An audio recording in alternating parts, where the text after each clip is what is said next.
वैसे तो theoretical chapter है, लेकिन बहुत सारी चीजें इंपॉर्टेंट हैं। सर लास्ट टाइम हमने मंच हाइपोथेसिस करा था ना। हाँ, मंच हाइपोथेसिस के बाद अब नेक्स्ट चैप्टर है हमारा मिनरल न्यूट्रिशन। हाँ जी सर, मिनरल न्यूट्रिशन स्टार्ट करना था। बिल्कुल सर, बिल्कुल। सो मिनरल न्यूट्रिशन इन प्लांट्स, ये सेकंड चैप्टर है। इसको मैं डिस्कस करना है आज, है ना। मिनरल न्यूट्रिशन क्या है, किस तरीके से मिनरल्स के बारे में पता चला, कुछ हिस्टोरिकल बैकग्राउंड भी दिया हुआ है। मिनरल्स प्लांट्स में क्या क्या सर रोल प्ले करते हैं, टू यस। की डीपीपी मिलेगी? किस चीज की? ट्रांसपोर्ट इन प्लांट वाला चैप्टर जो भी हमने करा है। आप लोग ई काइट से क्वेश्चंस कर रहे हो? हाँ जी सर, वहीं पे आती है ना सारी डीपीपी। हाँ, तो वहीं पे मिल जाएगी आपको, ओके सर। है ना। वो सारा डीडीपी और प्रैक्टिस पेपर सब आपको वहां से मिल जाएगा। ठीक है। सो मिनरल्स की इम्पोर्टेंस, मिनरल्स के बारे में ये सब चीजें हमें पढ़नी है। और फिर आउट ऑफ 17 जो प्लांट के लिए एसेंशियल मिनरल्स हैं, उनमें से एक डिटेल में है, दैट इज नाइट्रोजन। तो फिर आपको नाइट्रोजन के बारे में भी पढ़ना है। नाइट्रोजन मेटाबॉलिज्म इन प्लांट, आप कह सकते हैं इस चैप्टर का सेकंड पोर्शन नाइट्रोजन मेटाबॉलिज्म को लेके। तो इस तरीके से मतलब मिनरल न्यूट्रिशन को कवर अप करना है। तो हम एक एक करके देखते हैं कैसे क्या कुछ है। जहां तक मिनरल न्यूट्रिशन की बात है, इसमें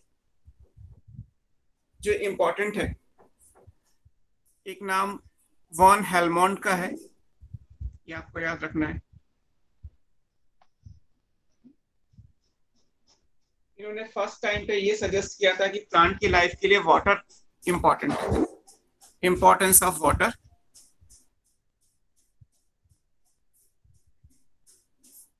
for life of the plant.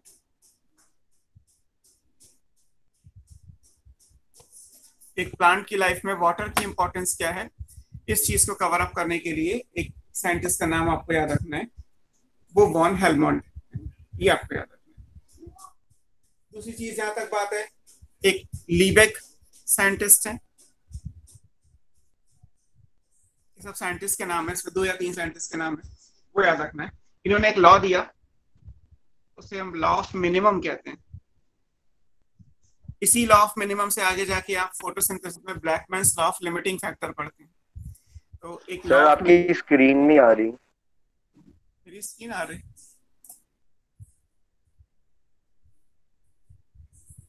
Screen तो क्लियर है,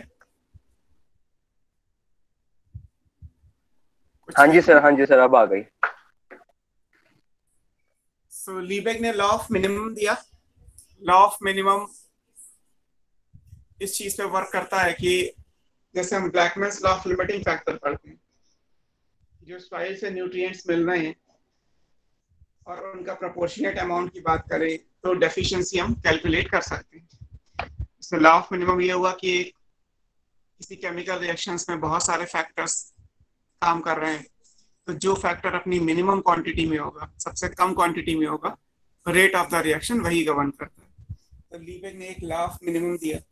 हालांकि इन्होंने ये भी प्रूव किया कि प्लांट्स के अंदर बहुत सारे एलिमेंट्स होते हैं जो क्वांटिटी के हिसाब से मैक्रो और माइक्रो एलिमेंट्स कहलाते हैं। आप इस तरीके से भी नोट कर सकते हैं, there are large number of minerals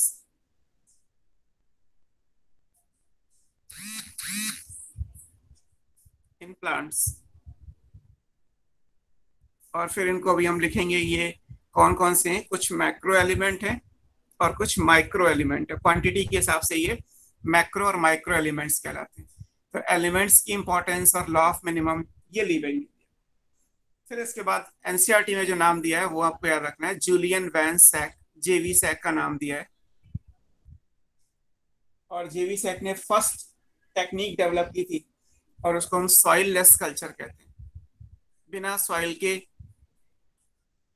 plants को ग्रो कराना।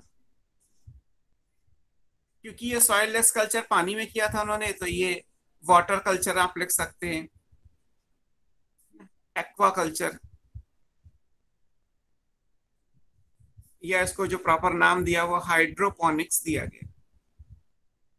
हाइड्रोपोनिक्स के बारे में एनसीईआरटी में दिया हुआ है कि हम प्लांट्स को वाटर में, वाटर का मतलब है बेसिकली यहाँ पे न्यूट्रिएंट सोल्यूशन होगा जिसमें आप प्लांट्स को ग्रो करेंगे, और उसके हिसाब से सॉइल की रिक्वायरमेंट खत्म हो जाएगी। अगर एक इन जनरल प्लांट्स के लिए देखा जाए तो वो सॉइल उनके लिए इसलिए इंपॉर्टेंट है क्योंकि सॉइल से मिनरल्स को वो लेते हैं। Soil act as a reservoir for minerals, और अगर हम मिनरल्स प्लांट को वाटर की फॉर्म में दे रहे हैं, न्यूट्रिएंट की फॉर्म में दे रहे हैं, तो सॉइल की रिक्वायरमेंट खत्म हो जाती है। तो इसको सॉइललेस कल्चर या एक्वा कल्चर या हाइड्रोपोनिक्स का नाम दे दिया। तो हाइड्रोपोनिक्स इंपॉर्टेंट हो गया। हाइड्रोपोनिक्स में क्या होगा? Plants are grown in nutrient solution.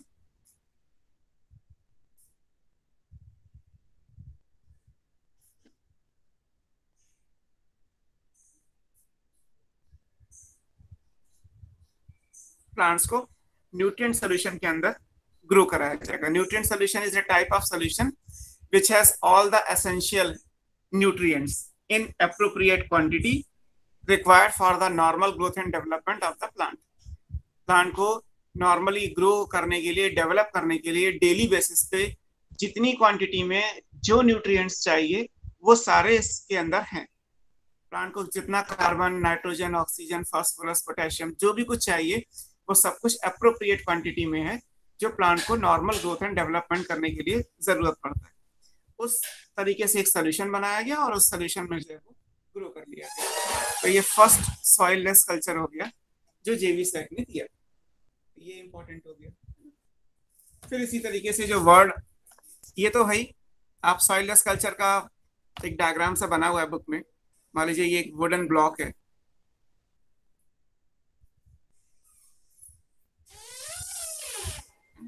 यहाँ पे एक इनलेट दे दिया गया जहां से आप न्यूट्रिएंट सोल्यूशन को देंगे।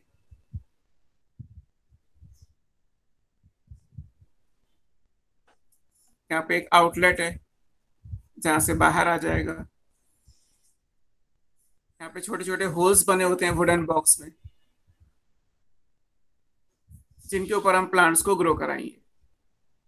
ये प्लांट्स हैं, ये इनकी रूट्स न्यूट्रिएंट सोल्यूशन के अंदर होती हैं।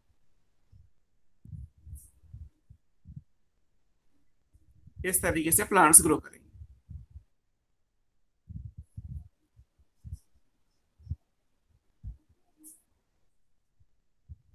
तो ये हाइड्रोपोनिक्स कहलाता है। ऐसे प्लांट्स को ग्रो करने में यहाँ पे न्यूट्रिएंट सोल्यूशन है, तो रूट्स को न्यूट्रिएंट सोल्यूशन में डिप कर दिया गया। वुडन बॉक्स है, उसमें छोटे छोटे होल बना दिए गए, उनके अंदर से प्लांट की रूट को डाल दिया गया तो प्लांट फंस जाएगा, वो डूबेगा नहीं। और उसके हिसाब से प्लांट्स धीरे धीरे जो है वो न्यूट्रिएंट को एक्वायर करते रहेंगे। जो बचेगा वो यहाँ से निकल जाएगा, यहाँ से फ्रेश न्यूट्रिएंट सोल्यूशन दे दिया जाएगा। तो इसी को हम सॉइललेस कल्चर कहते हैं कि बिना पानी के, बिना मिट्टी के प्लांट्स को ग्रो करा लिया गया। तो इसलिए सॉइललेस कल्चर इंपॉर्टेंट हो गया। और इसी तरीके से अगर आप न्यूट्रिएंट सोल्यूशन को, मान लीजिए कैक्टस वगैरह है तो वो तो ऐसे ग्रो नहीं करेगा, वो तो सैंड में ग्रो करता है, तो फिर नाम दे दिया गया जीरोपोनिक्स। ये सैंड कल्चर कहलाता है। प्यूरिफाइड सैंड के अंदर आप प्लांट को ग्रो कर सकते हैं विद न्यूट्रिएंट सोल्यूशन। और इसी तरीके से अगर एयर में ग्रो करना है तो एरोपोनिक्स कहलाता है, एयर कल्चर। आपने हैंगिंग प्लांट्स कभी नोटिस किए हो तो बास्केट में प्लांट्स को ग्रो करा दिया गया। तो बास्केट में क्या है, एक एब्जॉर्बेंट है, जैसे सूखी हुई मॉस ले लीजिए, उस पर न्यूट्रिएंट स्प्रे कर दीजिए और उसमें आप छोटे छोटे प्लांट्स जो बास्केट पे सपोर्ट कर सकते हैं उन्हें ग्रो करा सकते हैं। तो एरोपोनिक्स, जीरोपोनिक्स, सॉइललेस कल्चर ये भी है। सॉइल यहाँ भी यूज नहीं हो रही, बट फर्स्ट सॉइललेस कल्चर जो दिया गया था वो हाइड्रोपोनिक्स था जो जेवी सैक ने डेवलप किया। तो आपको ये याद रखना है। ये तो एक इंट्रोडक्टरी पैराग्राफ की बात हो गई। जहां तक बात है कि प्लांट की ग्रोथ के लिए कौन से न्यूट्रिएंट चाहिए, ये कैसे पता चलेगा, फिर हर न्यूट्रिएंट का रोल क्या है, माइक्रो और मैक्रो में कैसे डिवाइड करते हैं, इन सब की बात करेंगे। तो हम आगे पढ़ेंगे कि फॉर डिटर्मिनेशन ऑफ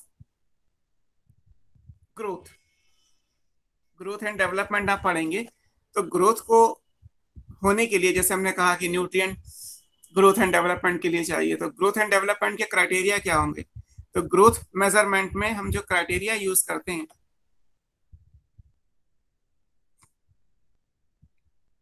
जो प्लांट ग्रोथ एंड डेवलपमेंट में दिए हैं, तो उनमें से आप एक पढ़ेंगे fresh weight of the plant. किसी भी प्लांट का फ्रेश वेट निकाल लिया जाए तो वो ग्रो कहलाता है। जैसे यहाँ पे अलग अलग प्लांट हैं, हमने 7 डेज पे इसका लिया, फिर 14 डेज पे इसका लिया, 21 डेज पे इसका लिया, 28 डेज पे इसका लिया, है ना, 35 डेज पे इससे लिया, फिर इन पांचों का एवरेज निकाल लिया तो पता चल गया कि पर वीक कितना मास बढ़ रहा है, तो वो प्लांट का फ्रेश वेट कहलाएगा और उससे हम बताएंगे कि हाँ ग्रोथ हो रही है। क्योंकि इन प्लांट्स में वाटर का स्टेटस वेरिएबल है, तो अगर हम वाटर को निकाल दें तो फिर जो क्राइटेरिया आएगा वो dry weight of the plant कहलाएगा।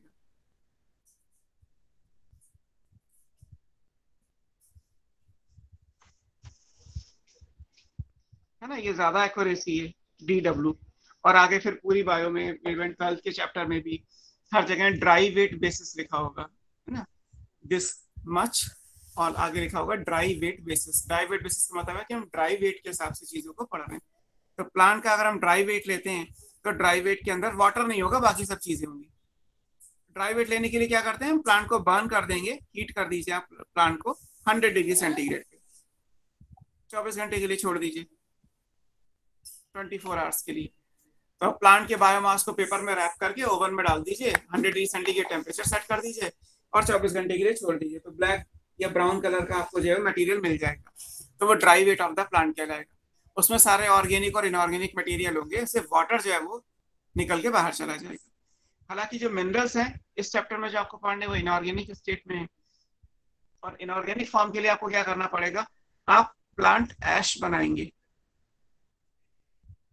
ऐश कैसे बनाते हैं, ऐश बनाने के लिए आपको क्या चाहिए, 600 डिग्री सेंटीग्रेड पे बर्न करना पड़ेगा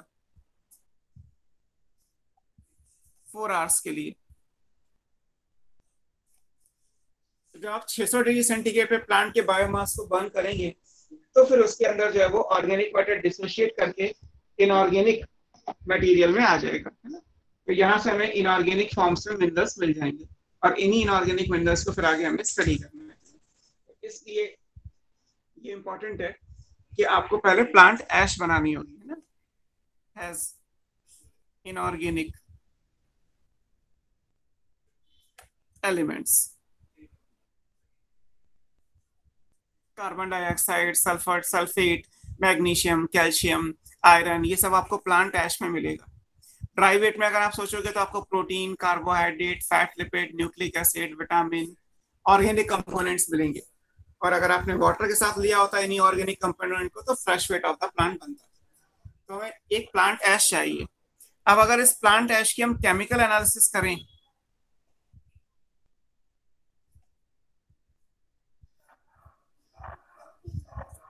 अगर आप इसी केमिकल एनालिसिस करेंगे तो आपको अलग अलग प्लांट की करनी है, हम एक प्लांट की बात नहीं कर रहे। इन जनरल आप एल्गी से एंजियोस्पर्म तक अलग अलग प्लांट का ऐश बना के सबकी केमिकल एनालिसिस करिए तो आपको पता चलेगा कि मोर देन 60 एलिमेंट्स ऐसे हैं which are found in plants.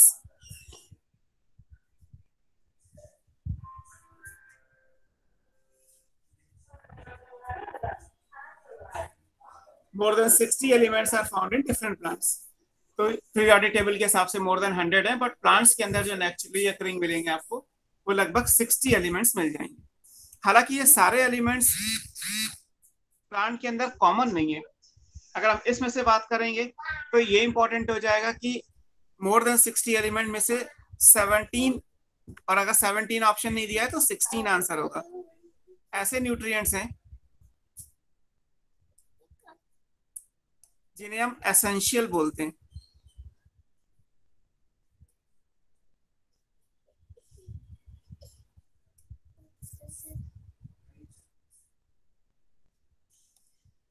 Sixteen और 17 एलिमेंट्स हैं जो एसेंशियल एलिमेंट्स कहलाते हैं। तो ये इंपॉर्टेंट है और इन्हीं एलिमेंट्स के बारे में फिर हमें पढ़ना है कि ये 16 और 17 एलिमेंट्स कौन से हैं और क्यों हम इन्हें एसेंशियल बोल रहे हैं। अब बाकी एलिमेंट्स भी तो हैं, इनको नॉन एसेंशियल बोल रहे हैं, तो किस बेसिस पे बोल रहे हैं। तो हमें पहली चीज तो ये था कि एलिमेंट्स मिलेंगे कहाँ, तो वो एलिमेंट्स हमें जो मिलते हैं वो हमारे पास प्लांट ऐश में से आएंगे। अगर हम प्लांट ऐश की एनालिसिस करें तो फिर हमें जो है वो इतने एलिमेंट्स मिल जाएंगे। ये आपको याद रखना है कि हमें एलिमेंट्स कहाँ से आए, है ना। अब बात करते हैं एसेंशियलिटी के क्राइटेरिया की। और एसेंशियलिटी के क्राइटेरिया क्या है, हम किस बेसिस पे प्लांट्स को एसेंशियल बोलेंगे, ये हमारे लिए इंपॉर्टेंट है।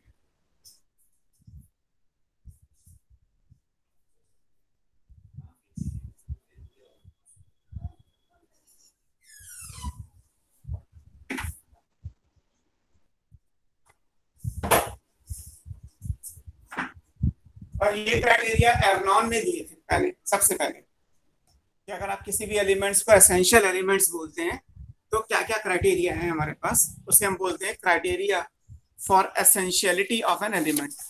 किसी भी एलिमेंट को एसेंशियल होने के लिए क्या क्या चाहिए, criteria for essentiality of an element।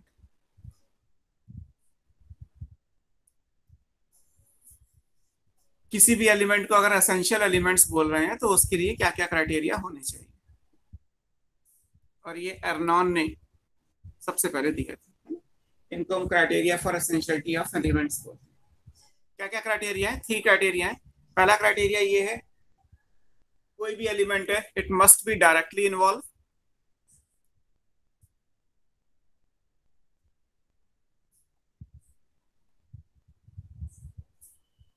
in normal growth and development of the plant।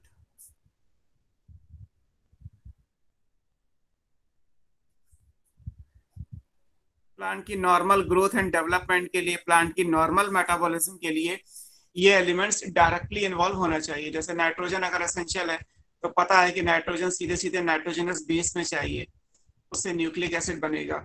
कोई भी सेल बिना न्यूक्लियस के नहीं होती इन जनरल। या फास्फोरस है तो हमें एटीपी बनाने के लिए चाहिए। तो हर एक एलिमेंट का स्पेसिफिक रोल है।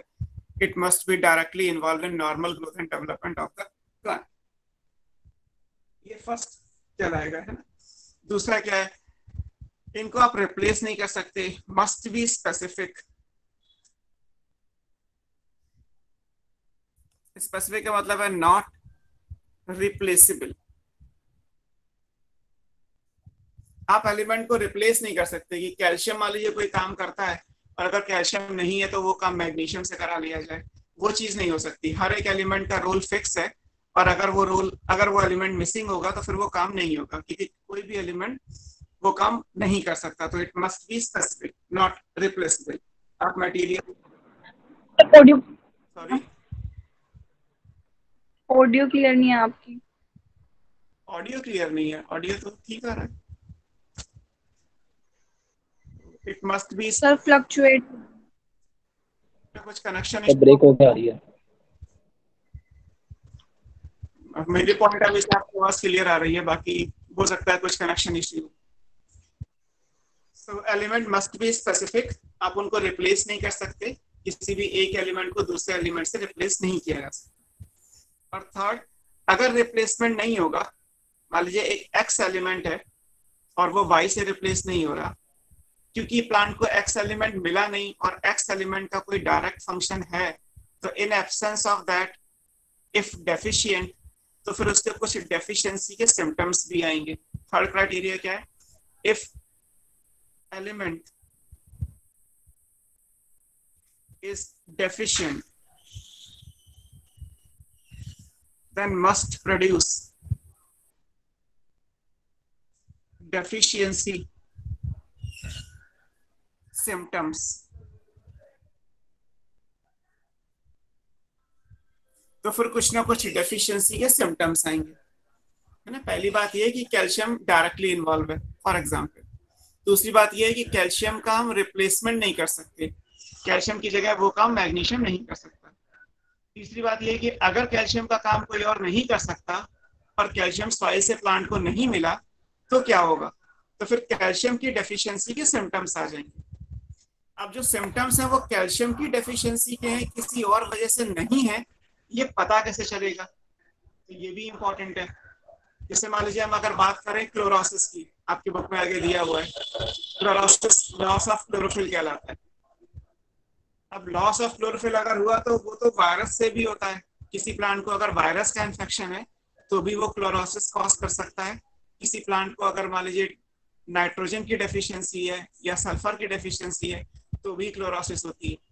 तो अब ये पता कैसे चलेगा कि क्लोरोसिस वायरस का इन्फेक्शन नहीं है, न्यूट्रिशनल डेफिशिएंसी है। तो इसको पता करने का तरीका ये है कि अगर इस एलिमेंट को हम एक्स्ट्रा दे दें, एक तो नेचर में डेफिशिएंसी है, डेफिशिएंसी के सिम्टम्स आ गए, बट अगर इसको एक्सटर्नली सप्लाई कर दिया जाए तो ये सिम्टम्स रिकवर हो जाने चाहिए। रिकवर होने का मतलब ये होता है कि कोई लीफ में अगर क्लोरोसिस है तो वो लीफ दोबारा से ग्रीन नहीं होगी, लेकिन जो नई लीफ निकलेंगी वो ग्रीन निकलेंगी, पुरानी वाली तो येलो है, वो तो बेकार हो चुकी है। तो it must produce deficiency symptoms that can be overcome bye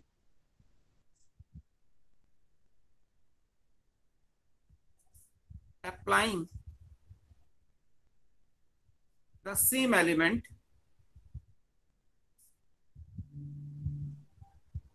externally। अगर हम बाहर से दे दें तो, जैसे फीवर अगर है तो फीवर मान लीजिए मलेरिया में भी आता है, तो आपको पता है कि फिर वो फीवर एक पैथोजेनिक डिजीज की वजह से है, पैथोजन है, मलेरिया का प्लाज्मोडियम एक पैथोजन हो गया, वो डिजीज कॉज कर रहा है। और एक फीवर तब भी आ सकता है जब आप हैवी वर्कआउट करोगे, बिकॉज आपकी बॉडी का टेम्परेचर ही तो बढ़ना है। फीवर का मतलब है राइज इन बॉडी टेम्परेचर। तो ये कैसे पता चलेगा कि जो फीवर है वो आपकी फिजियोलॉजी की वजह से है या आपकी बॉडी में डिजीज होने की वजह से? तो चेक करना पड़ेगा। और फिर फीवर कैसा है, मलेरिया की टैबलेट दे दी जाए और फीवर कम हो जाए तो इसका मतलब है कि फीवर मलेरिया वाला था। तो इसी तरीके से यहाँ भी पता किया गया कि कोई एलिमेंट अगर डेफिशिएंट है तो डेफिशिएंसी के सिम्टम्स आएंगे, और ये सिम्टम इसी एलिमेंट की डेफिशिएंसी से आए हैं। इस बात को कंफर्म करने का क्राइटेरिया ये है कि अगर ये एलिमेंट बाहर से एक्स्ट्रा दे दिया जाए तो ये सिम्टम्स रिकवर हो जाने चाहिए। इन तीनों को हम एसेंशियलिटी के क्राइटेरिया मानते हैं। अगर इनमें से कोई भी क्राइटेरिया मिसिंग है तो एलिमेंट एसेंशियल नहीं होगा। ये सारे प्रेजेंट हो गया, the all 3 elements criteria are there, तो हम एलिमेंट को एसेंशियल एलिमेंट्स बोलते हैं। अब इस बेसिस पे जो एसेंशियल एलिमेंट्स हैं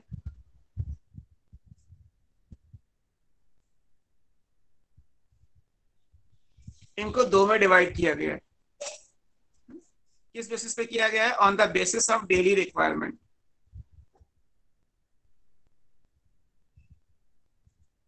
किसी भी प्लांट को कोई एलिमेंट डेली बेसिस पे कितना चाहिए? एक कहलाते हैं मैक्रो एलिमेंट जो क्वांटिटी में ज्यादा चाहिए, एक कहलाते हैं माइक्रो एलिमेंट जो कम चाहिए। इनको ट्रेस एलिमेंट भी कहते हैं, बिकॉज ये ट्रेसर टेक्निक, मतलब ये इतने कम है कि इनके लिए ट्रेसर टेक्निक को यूज करना पड़ता है। और मैक्रो एलिमेंट तो क्वांटिटी में ज्यादा चाहिए। तो डेली रिक्वायरमेंट के हिसाब से मिनरल्स को हमने 2 में कैटेगराइज कर लिया, एक मैक्रो एलिमेंट और एक माइक्रो एलिमेंट। माइक्रो वाले को आप ट्रेस एलिमेंट भी बोल सकते, ये इंपॉर्टेंट है। अब ये कौन कौन से हैं वो आपको याद रखने, मैं लिख देता हूँ CHONPKSCAMG,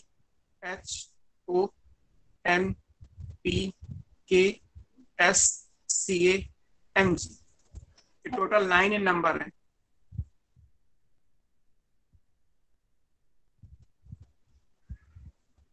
जो मैक्रो एलिमेंट है वो टोटल 9 है, carbon, hydrogen, oxygen, nitrogen, phosphorus, potassium, sulphur, calcium, magnesium.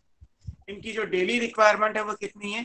They are required 10 और मोर देन 10 मिलीमोल पर केजी ऑफ ड्राई वेट।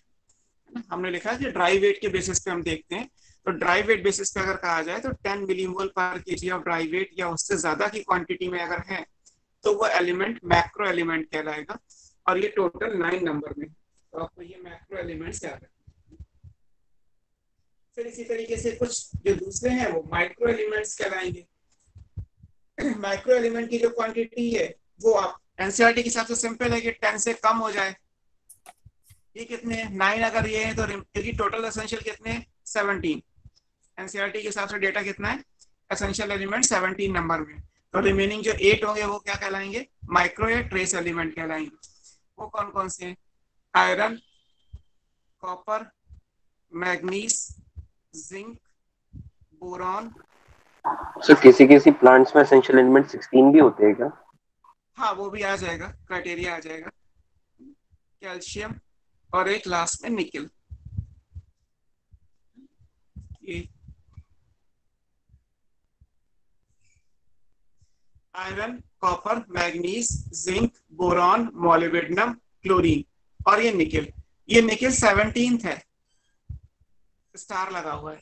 जब 16 होंगे तो ये निकेल नहीं आएगा, और अगर 17 आंसर दिया हुआ तो निकेल इंक्लूड करेंगे। निकेल केवल हायर प्लांट्स में चाहिए।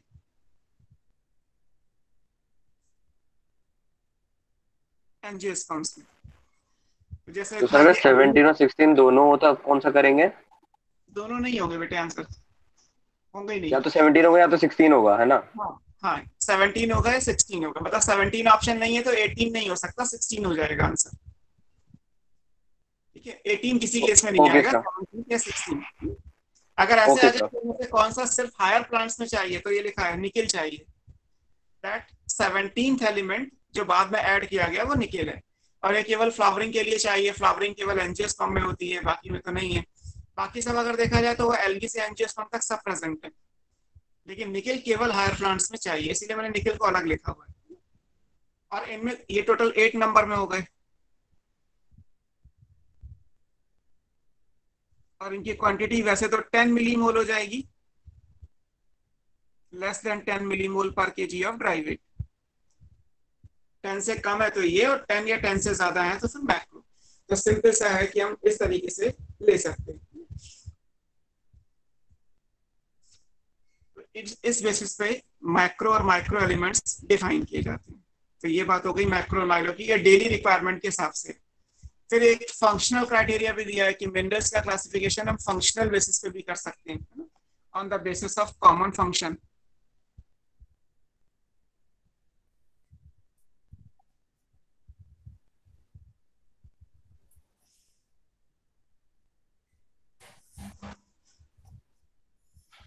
कॉमन फंक्शंस के बेस पे अगर आप देखें तो फंक्शनल बेसिस पे भी मिनरल्स को कैटेगराइज कर सकते हैं। जैसे फ्रेमवर्क एलिमेंट्स कौन से हैं?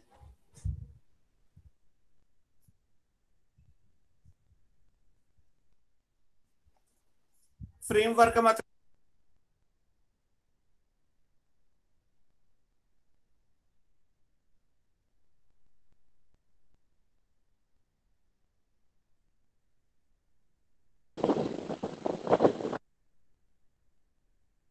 सर आप म्यूट हो गए। सर आप म्यूट हो रखे हैं। अपने आप हो सकता है। सो कॉमन फंक्शंस के हिसाब से देखते हैं तो फ्रेमवर्क एलिमेंट आएगा। फ्रेमवर्क एलिमेंट का मतलब ये हुआ कि जो बेसिक स्ट्रक्चर्स में आते हैं। अगर आप बायोमॉलिक्यूल्स में किसी भी ऑर्गेनिक कंपाउंड को स्टडी करें तो in general they are derivative of CHO। Carbohydrate होगा तो CH2O का होल N आएगा। अगर आप फैटी एसिड बनाएंगे तो कार्बन हाइड्रोजन ऑक्सीजन आएगा। अगर न्यूक्लिक एसिड बनाएंगे तो उसमें CHO आएगा। प्रोटीन बनाएंगे तो भी आएगा। इन जनरल कोई भी organic compound carbon hydrogen oxygen के बिना नहीं बनेगा प्लांट्स में जो प्रेजेंट है। तो उस बेसिस पे जो फ्रेमवर्क एलिमेंट है जो हर जगह प्रेजेंट आएंगे वो ये हो गए, कार्बन हो गया, हाइड्रोजन हो गया, ऑक्सीजन हो गया। ये तीनों ऐसे हैं जो फ्रेमवर्क एलिमेंट्स कहलाते हैं। सीधे सीधे पूछा जाएगा कि इनमें से फ्रेमवर्क एलिमेंट कौन कौन से। इसी तरीके से क्रिटिकल एलिमेंट्स हो सकते हैं। क्रिटिकल एलिमेंट्स वो होते हैं जो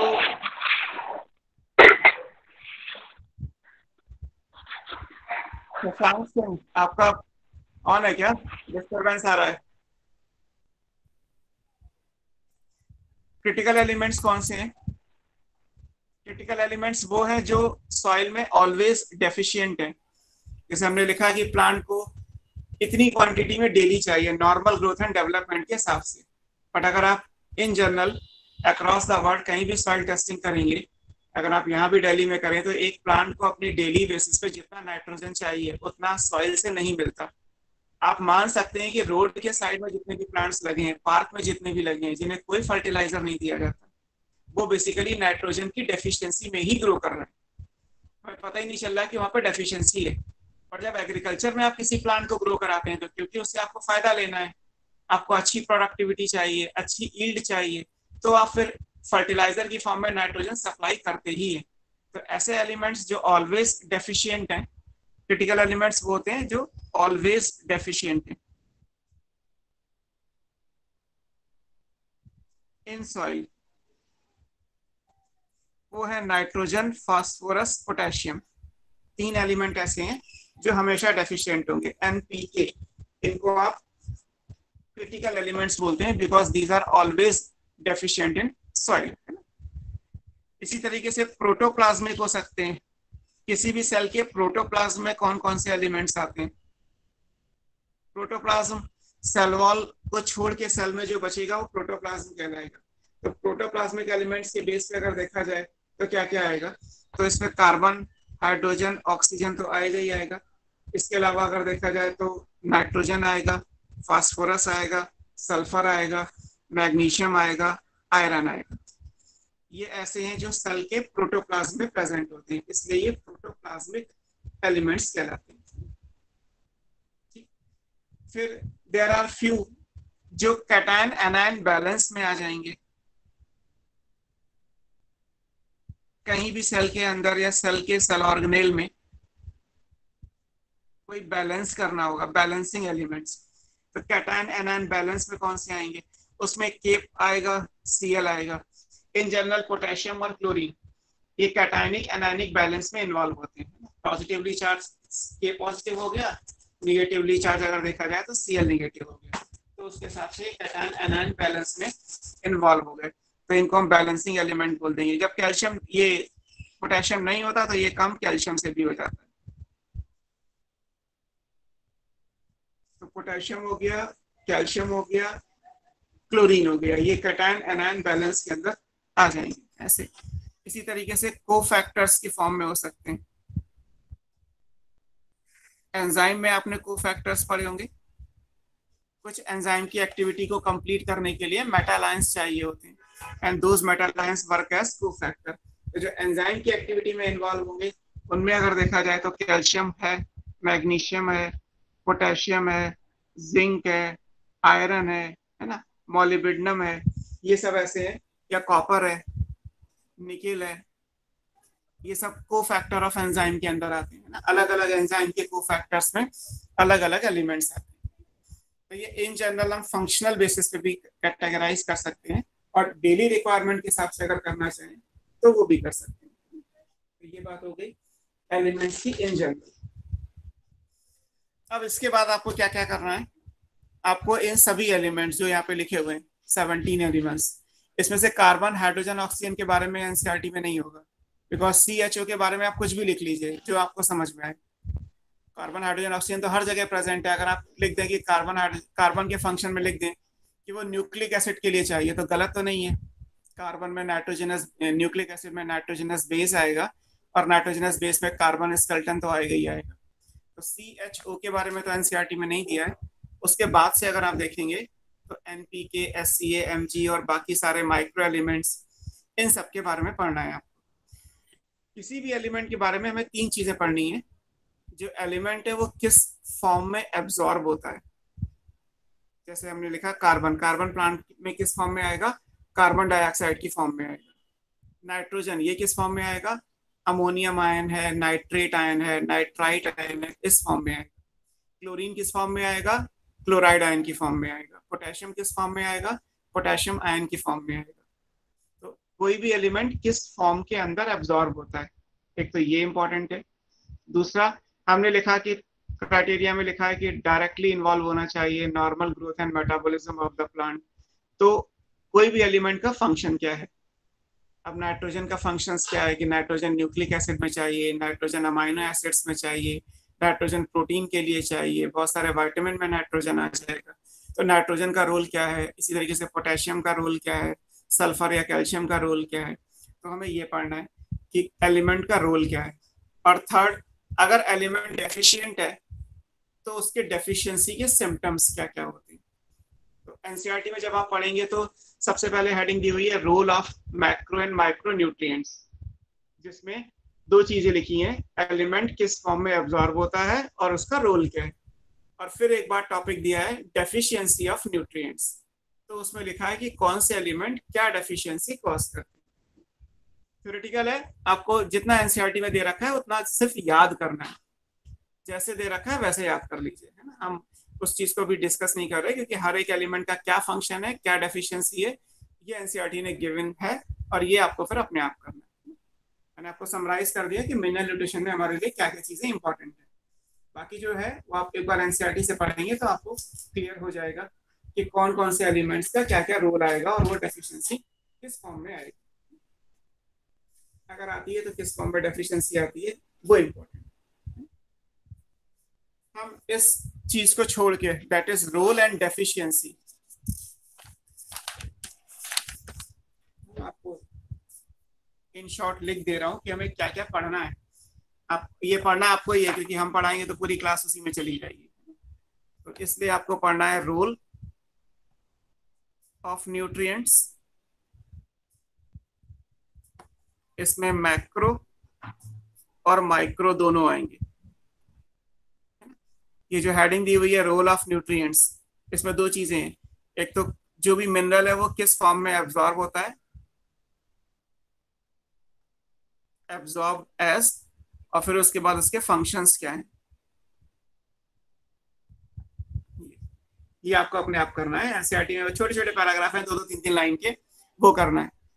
जैसे नीट का क्वेश्चन आया था कि आयरन किस फॉर्म में एब्जॉर्ब होता है, तो आयरन फेरिक फॉर्म में होता है, तो Fe2 पॉजिटिव, Fe3 पॉजिटिव लिखा हुआ है।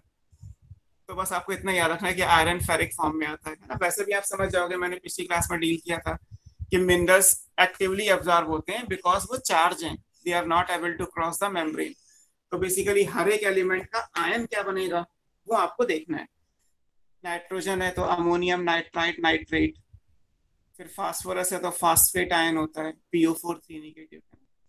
पोटेशियम है तो K पॉजिटिव हो गया, सल्फर है तो सल्फेट आयन होगा, SO4 2 नेगेटिव हो जाएगा, कैल्शियम है तो Ca2 पॉजिटिव, Mg है तो Mg2 पॉजिटिव, आयरन है तो फेरिक फॉर्म में आता है, कॉपर क्यूप्रस और क्यूप्रिक दोनों फॉर्म में आ सकता है, आयरन और ये मोलिब्डेनम है तो मोलिब्डेट आयन आएगा, बोरॉन है तो बोरेट आयन आएगा, कैल्शियम है तो Cl नेगेटिव होगा, निकेल है तो Na2 पॉजिटिव होगा। सारे एलिमेंट्स के आयन क्या है, केमिस्ट्री है, सिंपली जो जो आयनिक फॉर्म एग्जिस्ट करती है वो आपको याद रखनी है। और जहां तक बात है फंक्शंस की, फंक्शंस आपको याद करने, फंक्शंस होते हो तो 2 या 3 लाइंस के पैराग्राफ जो एनसीईआरटी में गिवन है वो आपको पढ़ना है। इसके बाद जो टॉपिक एनसीईआरटी में दिया है वो डेफिशिएंसी दिया है, डेफिशिएंसी ऑफ एसेंशियल या न्यूट्रिएंट्स लिख दे रहा हूं मैं। न्यूट्रिएंट की डेफिशिएंसी क्या क्या है वो आपको पढ़नी है। डेफिशिएंसी में बस ये इंपॉर्टेंट है कि जो डेफिशिएंसी आप कंसीडर करेंगे उस डेफिशिएंसी की आपको वो देखनी है कि कोई भी एलिमेंट डेफिशिएंट है ये कैसे पता चलेगा, हम डेफिशिएंसी को किस बेसिस पे स्टडी करते हैं।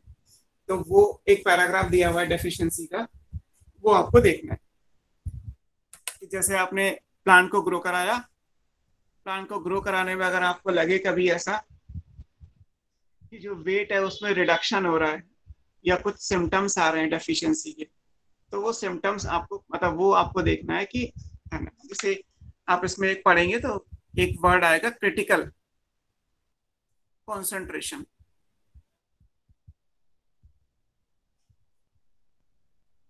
क्रिटिकल का मतलब हमेशा होता है बिलो या एबव, दोनों हो सकती हैं।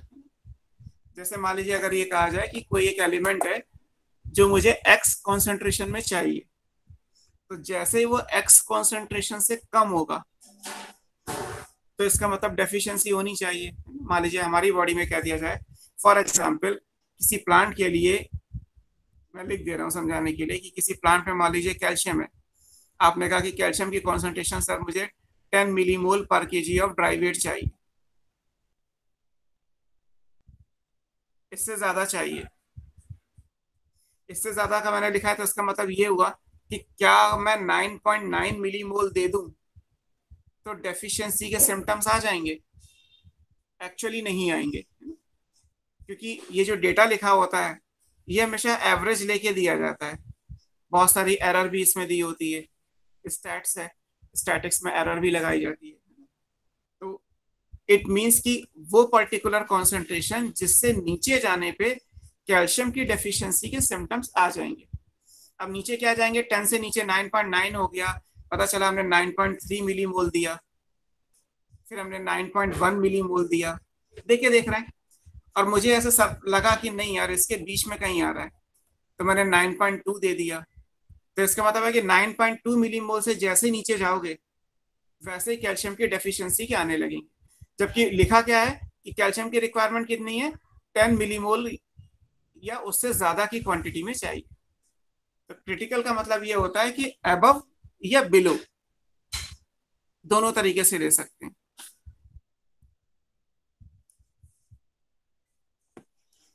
डेफिशिएंसी सिम्टम्स,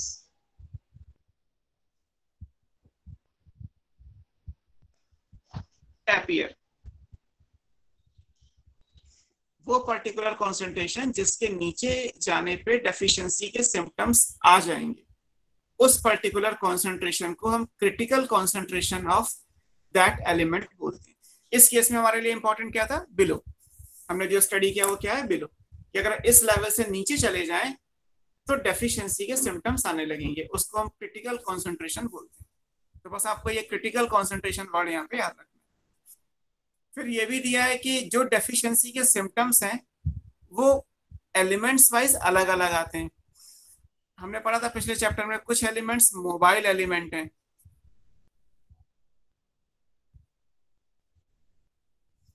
मोबाइल एलिमेंट्स का मतलब है कि वो प्लांट में मूव करते हैं। अगर ये एलिमेंट्स प्लांट के अंदर मूव करेंगे तो फिर क्या होगा, तो मोबाइल एलिमेंट्स है तो इसका मतलब ये हुआ कि एक जगह से निकल के दूसरी जगह जा सकते हैं। और अगर ऐसा होगा तो जो डेफिशिएंसी के सिम्टम्स हैं, डेफिशिएंसी सिम्टम्स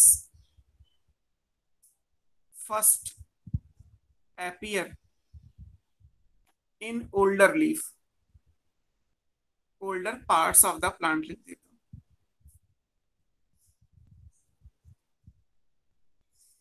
अगर कोई एलिमेंट मोबाइल होगा तो डेफिशिएंसी का सिम्टम कहां पे आएगा, पहले पहले ओल्डर पार्ट्स में आएगा, है ना। अब जैसे सेम एग्जांपल है, मान लीजिए यहाँ पे कोई लीफ बनी हुई है और यहाँ पे एक यंग लीफ है। अब फॉर एग्जांपल यहाँ पे नाइट्रोजन है, सॉइल में नाइट्रोजन की डेफिशिएंसी हो गई। अब सॉइल में जब नाइट्रोजन की डेफिशिएंसी होगी तो होगा क्या, अब इस प्लांट को तो इस लीफ को तो नाइट्रोजन चाहिए ना, तो वो क्या करेगा, ये नाइट्रोजन जो मूव करके है वो कहाँ आ जाएगी, इसको दे दी जाएगी। मिट्टी से तो नाइट्रोजन मिल नहीं रही, जो नाइट्रोजन की रिक्वायरमेंट थी वो सॉइल से नहीं आ रही, क्योंकि सॉइल में नाइट्रोजन डेफिशिएंट है। अगर सॉइल से नहीं आ रही तो क्या होगा, तो क्योंकि नाइट्रोजन एक मोबाइल एलिमेंट है तो वो ओल्डर लीफ से निकल के यंगर लीफ में चला जाएगा। तो ओल्डर लीफ से निकल गया, यंगर लीफ को तो नाइट्रोजन मिल गया, ये तो ग्रो करना शुरू कर देगी। सिम्टम्स किस में आएंगे, ओल्डर लीफ में। तो यही लिखा हुआ है कि जो मोबाइल एलिमेंट्स होते हैं उनके सिम्टम किस में अपीयर होते हैं, वो ओल्डर पार्ट्स में सिम्टम पहले अपीयर होते हैं। और मोबाइल एलिमेंट के एग्जांपल में क्या है, जैसे नाइट्रोजन है, फास्फोरस है, पोटेशियम है, ये कैसे हैं, ये मोबाइल एलिमेंट्स की कैटेगरी में आते हैं, है ना। तो ये आपको याद रखना है। जो इमोबाइल एलिमेंट्स हैं,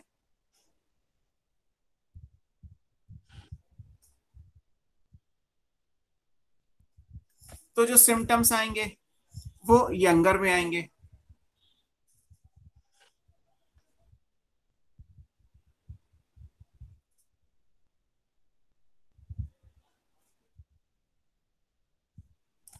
जैसे सल्फर और कैल्शियम है। अब मान लीजिए यहाँ पे कैल्शियम होता तो कैल्शियम क्योंकि मूव करके नीचे नहीं आ सकता तो इसको तो कोई फर्क नहीं पड़ेगा, इस पे तो कैल्शियम है। लेकिन ये यंग लीफ है, इसको कैल्शियम नहीं मिल रहा, तो कैल्शियम के डेफिशिएंसी के सिम्टम्स यंग लीफ में पहले आएंगे।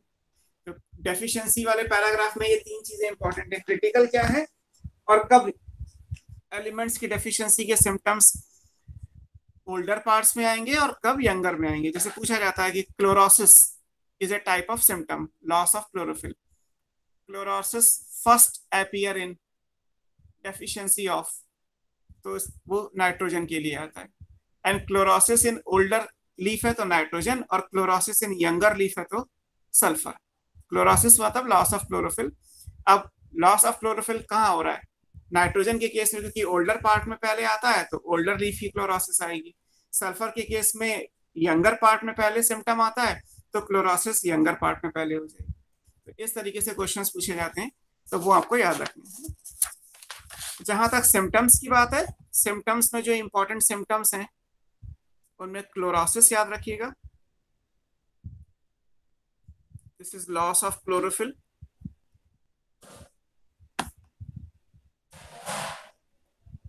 और क्लोरोफिल का लॉस होगा तो लीफ कैसी हो जाएगी? Yellow. So it is yellowing of leaves. ऐसे नेक्रोसिस है. डेड. डेड होगा तो ये ब्लैक ब्राउन कलर का होगा. पैच. नेक्रोटिक का मतलब डेथ होता है, तो डेड स्पॉट्स बन जाएंगे लीफ पे या स्टेम पे, ब्लैक ब्राउन कलर के धब्बे पड़ जाएंगे. वहां पे जो सेल्स होंगी, जो टिश्यू होगा वो डैमेज हो जाएगा, परमानेंटली डैमेज हो जाएगा. तो उसको नेक्रोटिक स्पॉट्स या सिम्टम को नेक्रोसिस बोला जाता है. इसी तरीके से डिले इन फ्लावरिंग, ये सिम्टम हो सकता है. और चौथा हो सकता है स्टंटेड ग्रोथ. स्टंटेड मतलब बौना, प्लांट की जो हाइट है वो कम हो जाएगी. That is reduction in plant height.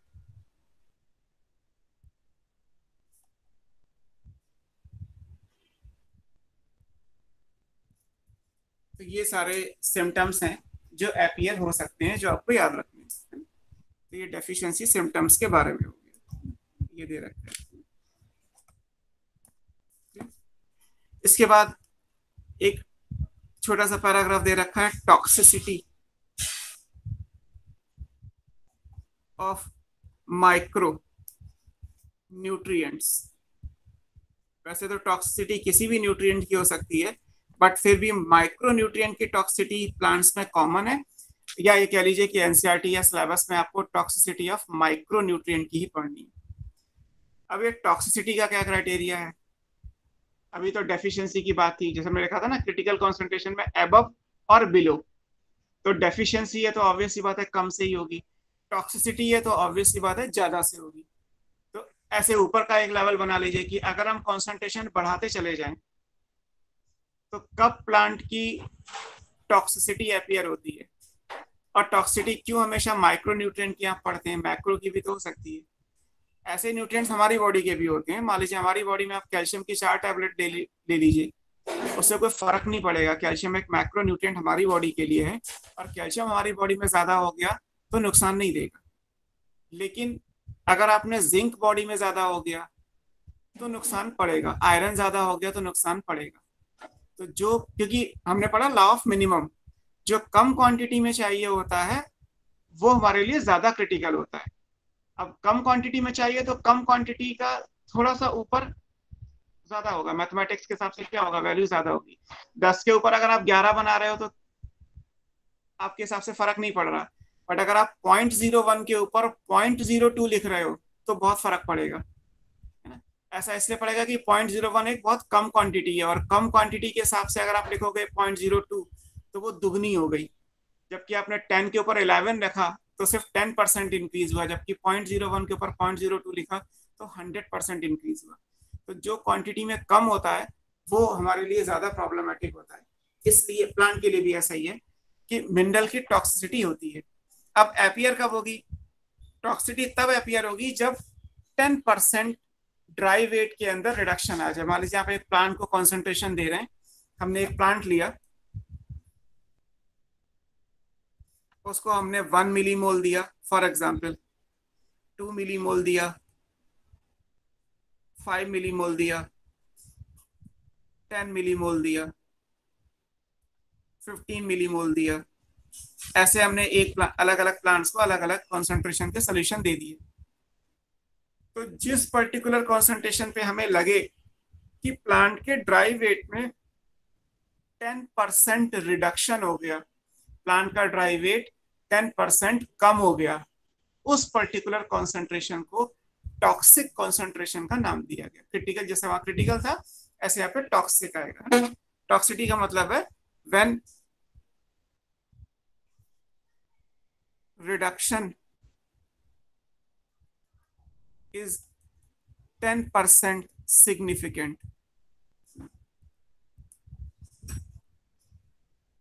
The concentration is called toxic concentration of that element. तो किसी भी एलिमेंट के टॉक्सिक कॉन्सेंट्रेशन का मतलब ये है कि जब उसके ड्राई वेट में, रिडक्शन भी किसमें होगा, ड्राई वेट में, है ना. ये याद रखिएगा, ऑन ड्राई वेट बेसिस दिया गया है। या आप एनसीईआरटी में डेफिनेशन लिखेंगे तो ऐसी कुछ लिखी हुई है कि जब प्लांट का ड्राई वेट 10% सिग्निफिकेंट कम हो जाएगा तो उस पर्टिकुलर कॉन्सेंट्रेशन को हम टॉक्सिक कॉन्सेंट्रेशन कहते हैं। और फिर यहाँ पे एग्जाम्पल में जो नाम दिया गया है मैग्नीज की टॉक्सिटी है, Mn टॉक्सिसिटी। एक एलिमेंट ले लिया गया मैग्नीज और मैग्नीज की टॉक्सिटी के बारे में समझा दिया गया कि Mn की टॉक्सिटी है।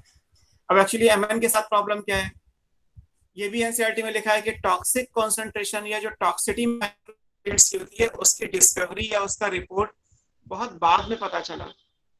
ऐसा क्यों है? तो ऐसा इसलिए होता है कि किसी भी एलिमेंट के टॉक्सिसिटी के सिम्टम्स उसकी डेफिशिएंसी के सिम्टम्स के जैसे हो जाते हैं। इसका रीजन ये दिया गया है कि टॉक्सिसिटी सिम्टम्स। सर आप पेज खोल कर सर लेफ्ट कर लेंगे, देख लेंगे। Left left, yes sir. Toxicity sir left left left तो किया था। हाँ जी सर, हाँ जी सर, बस। टॉक्सिसिटी सिम्टम्स ऑफ एलिमेंट, हम माइक्रो ही पढ़ रहे हैं ना, इस पूरे टॉपिक में माइक्रो एलिमेंट ही आएगा। Sometimes equal to deficiency symptoms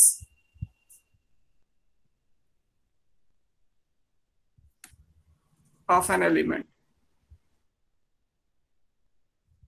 ये एक इंपॉर्टेंट चीज है। होता ये है कि जैसे कैल्शियम है या आयरन है, कैल्शियम आपने पढ़ा कि मैग्नीशियम मान लीजिए, कैल्शियम मैग्नीशियम है तो ये मैक्रो न्यूट्रिएंट है और मैग्नीज क्या है, एक माइक्रो न्यूट्रिएंट है। अब Mn की कॉन्सेंट्रेशन अगर ज्यादा हो गई, मैग्नीज की कॉन्सेंट्रेशन एक लेवल से ज्यादा हो गई तो Mn क्या करेगा, वो कैल्शियम और मैग्नीशियम के साथ कॉम्पिटिट करता है। मतलब जो काम कैल्शियम और मैग्नीशियम कर रहे हैं वो काम Mn करना शुरू कर देगा। जब Mn करना शुरू कर देगा तो फिर सिम्टम्स किस चीज के आए, क्योंकि वो काम कैल्शियम और मैग्नीशियम कर नहीं पा रहे इसलिए वो कैल्शियम और मैग्नीशियम की डेफिशिएंसी के हुए। हम समझेंगे तो यही ना कि कैल्शियम और मैग्नीशियम का काम नहीं हो रहा, क्योंकि कोई भी एलिमेंट किसी का काम कर नहीं सकता, सिर्फ एक कंपटीशन है कि Mn कॉम्पिटिट विद मैग्नीशियम। तो मैग्नीशियम अपना काम नहीं कर पा रहा तो मैग्नीशियम की डेफिशिएंसी के सिम्टम्स आ गए। बट एक्चुअली जो Mg अपना काम नहीं कर पा रहा, तो क्यों नहीं कर पा रहा, क्योंकि मैग्नीज ज्यादा है। तो Mn की टॉक्सिसिटी का सिम्टम बेसिकली मैग्नीशियम की डेफिशिएंसी के सिम्टम्स के जैसा हो गया। तो इसलिए एनसीईआरटी ने लिखा हुआ है कि बहुत बाद में पता चला कि मिनरल की टॉक्सिसिटी भी होती है, वरना हम तो सिर्फ ये समझते थे कि मिनरल की डेफिशिएंसी होती है। आपने एक प्लांट को देखा, पता चला कि यार हमने मैग्नीशियम तो बहुत दे रखा है लेकिन मैग्नीशियम की डेफिशिएंसी अभी भी होती जा रही है। रीजन क्या है? तो पता चला कि रीजन तो ये है कि मैग्नीज एक लेवल से ज्यादा दे दिया आपने और मैग्नीज की टॉक्सिक कॉन्सेंट्रेशन Mg को अपना काम नहीं करने दे रही। तो पता चला टॉक्सिक तो Mn था लेकिन डेफिशिएंसी के सिम्टम्स मैग्नीज के हो गए, मैग्नीशियम के हो गए। तो इस बेसिस पे आपको याद रखना है कि अगर Mn की टॉक्सिसिटी के सिम्टम्स अगर आप देखोगे तो बेसिकली वो कैल्शियम मैग्नीशियम आयरन की डेफिशिएंसी के सिम्टम्स के जैसे होंगे। इसलिए ये पता कर पाना बड़ा मुश्किल काम था कि किसी भी न्यूट्रिएंट की टॉक्सिसिटी और किसी भी एलिमेंट की डेफिशिएंसी में फर्क क्या पड़ेगा। लेकिन जैसे जैसे हमने ट्रेसर टेक्निक को यूज किया हमें पता चलता गया कि टॉक्सिसिटी एक अलग चीज है और डेफिशिएंसी एक अलग चीज है। फिलहाल बुक में Mn की टॉक्सिसिटी के बारे में ये 2 लाइन दी हुई हैं, तो आप एक बार उस चीज को पढ़िएगा कि टॉक्सिसिटी ऑफ माइक्रोन्यूट्रिएंट क्या है। यहाँ से डेफिनेशन याद रखिएगा कि जब 10% वेट कम हो जाएगा तो वो कॉन्सेंट्रेशन टॉक्सिक कॉन्सेंट्रेशन कहलाती है। ये सारी बातें हो गई, टॉक्सिसिटी ऑफ हो गया। इसके बाद एक पैराग्राफ दे रखा है बुक में, soil acts as reservoir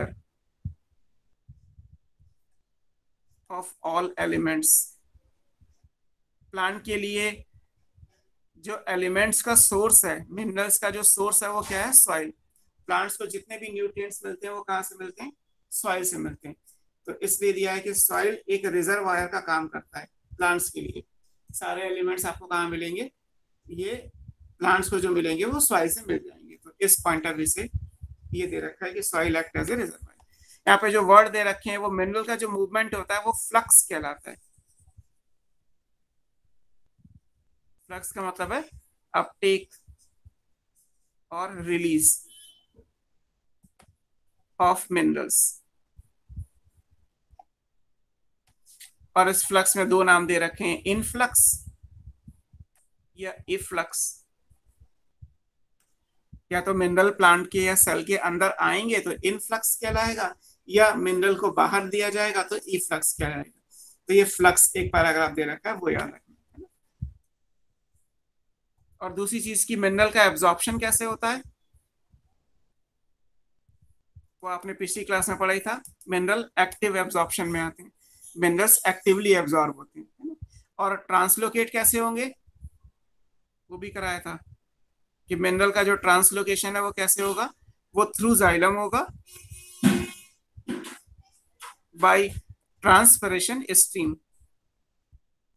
transpiration में जब वाटर राइज करेगा तो उसके साथ साथ मिनरल्स भी राइज कर जाएंगे, और ये सब जाइलम के थ्रू होता है। तो ये सारी चीजें हमने पहले भी पढ़ी हैं। तो मिनरल के बारे में एक जनरल अकाउंट जो है वो यहाँ तक हो गया हमारा कंप्लीट। पहले हाइड्रोपोनिक्स इंपॉर्टेंट है, हाइड्रोपोनिक्स के बाद criteria for essentiality of elements, क्या क्राइटेरिया है। फिर मिनरल को डेली रिक्वायरमेंट के हिसाब से माइक्रो और मैक्रो, उनमें से कौन सा माइक्रो है कौन सा मैक्रो है वो याद रखना है। फंक्शनल रोल के हिसाब से मिनरल को कैटेगराइज कर सकते हैं, तो वो हमने पढ़ लिया। फिर उसके बाद हमें पढ़ना है कि मिनरल किस फॉर्म में एब्जॉर्ब होते हैं, उनके फंक्शन क्या है, वो आपको अपने आप पढ़ना है। डेफिशिएंसी मैंने आपको ब्रीफ कर दिया। डेफिशिएंसी में क्रिटिकल कॉन्सेंट्रेशन, मोबाइल एलिमेंट के जो सिम्टम है वो ओल्डर में पहले आते हैं, इमोबाइल के जो है वो यंगर में पहले आते हैं, और जो सिम्टम्स हैं वो chlorosis, necrosis, delay in flowering and stunted growth, ये सब है। देन दिया है टॉक्सिसिटी ऑफ मिनरल्स, मतलब स्पेशली माइक्रोन्यूट्रिएंट की, उसमें एमन टॉक्सिसिटी का एग्जांपल दिया हुआ है। और लास्ट में soil act as a reservoir, ये एक हेडिंग दी हुई है उसमें सॉइल। सर इस वाली टॉक्सिसिटी से प्लांट की डेथ भी होती है क्या? टॉक्सिसिटी कैसी होती है? यार सर टॉक्सिसिटी से प्लांट की डेथ। टॉक्सिसिटी से डेथ नहीं होती एक्चुअली, डेटा बेसिस पे तो यही है, क्योंकि टॉक्सिसिटी नेचर में कहीं नहीं है ना। ये चीजें हम एक्सपेरिमेंट लेवल पे पढ़ते हैं। अगर हम कहें कि नेचर में एमएन या मैग्नीज बहुत ज्यादा हो जाए तो फिर प्लांट सर्वाइव नहीं करेगा ना। हम जैसे पढ़ रहे हैं कि 10% रिडक्शन हुआ, अब जो माइक्रोन्यूट्रिएंट है वो इतना ज्यादा कॉन्सेंट्रेशन में हो जाए कि उससे प्लांट की डेथ हो जाए, तो ऐसा नेचर में नहीं है। और एक्सपेरिमेंट में आप करोगे क्यों ऐसा, तो डेथ वाला केस तो कहीं पे है नहीं। ये है कि हाँ 10% रिडक्शन हुआ तो हमने उस कॉन्सेंट्रेशन को टॉक्सिक कॉन्सेंट्रेशन मान लिया, तो डेथ का नेचर में कोई कॉज नहीं आएगा। हालांकि अगर आप कॉन्सेंट्रेशन एक्सपेरिमेंटली देते चले जाएंगे तो ऑब्वियस है कि प्लांट ग्रो नहीं करेगा, उसकी डेथ हो जाएगी। Okay sir. हाँ, आयरन अगर एक लेवल से बहुत ज्यादा ले लोगे तो डेथ तो हो ही जाएगी ना, क्योंकि अल्टीमेटली आयरन एक मतलब हैवी मेटल के जैसे ही काम कर रहा है ना, तो उसके हिसाब से वो ग्रोथ का रिटार्ड होना ही इंपॉर्टेंट होता है। ग्रोथ रिटार्ड हो गई तो मतलब ये है कि प्री मैच्योर डेथ तो हो ही जाएगी। और ग्रोथ को रिटार्ड करने का रीजन यही हो गया, जब 10% आपका ड्राई वेट कम होता जाएगा प्लांट का, तो इसका मतलब ये है ही कि धीरे धीरे जो है वो डेथ की तरफ प्लांट जा रहा है। सो मिनरल्स के बारे में जो जर्नल अकाउंट था वो हमने पढ़ लिया। इसके बाद हमें जो पढ़ना है वो नाइट्रोजन मेटाबॉलिज्म है। एक सेक्शन दे रखा है प्लांट के अंदर, इन सारे मिनरल्स में से एक मिनरल को हमें डिटेल में पढ़ना है, and that mineral is nitrogen. We have nitrogen metabolism in plants. इस चैप्टर का जो सेकंड क्वेश्चन है वो यही है, नाइट्रोजन मेटाबॉलिज्म इन प्लांट। अब नाइट्रोजन के जो सोर्स है वो अमोनियम है, नाइट्राइट है या नाइट्रेट है, जबकि एटमॉस्फेयर में नाइट्रोजन गैस की स्टेट में है। तो प्लांट्स की ये दिक्कत है कि प्लांट्स गैस फॉर्म में नाइट्रोजन को नहीं ले सकते। जैसे प्लांट कार्बन डाइऑक्साइड को तो ले लेते हैं, ऑक्सीजन भी हैंडल कर लेते हैं, वाटर के वेपर भी हैंडल कर लेते हैं, लेकिन प्लांट्स अगर नाइट्रोजन गैस को एब्जॉर्ब कर पाते तो नाइट्रोजन साइकिल होती ही नहीं। तो एक ये इंपॉर्टेंट हो गया। इसमें जो पहला सब टॉपिक आएगा वो क्या है, नाइट्रोजन साइकिल।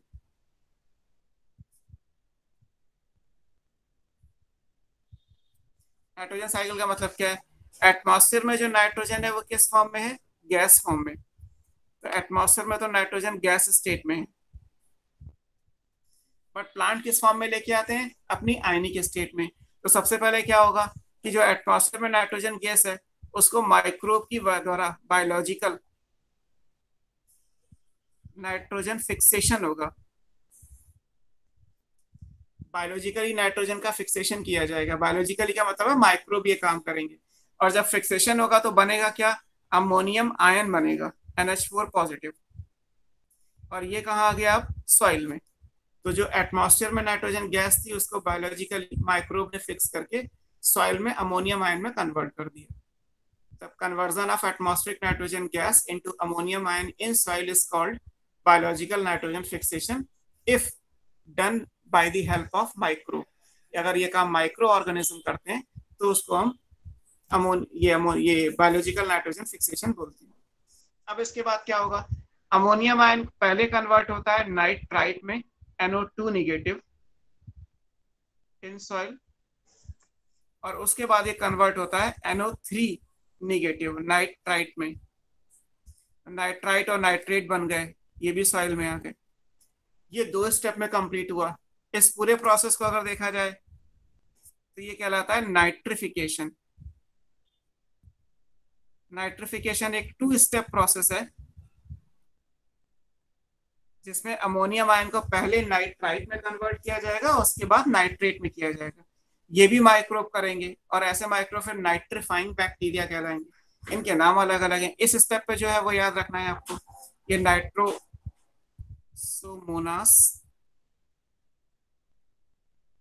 एक दूसरा बैक्टीरिया है नाइट्रोकॉकस, और जो इस स्टेप पे है वो Nitrobacter.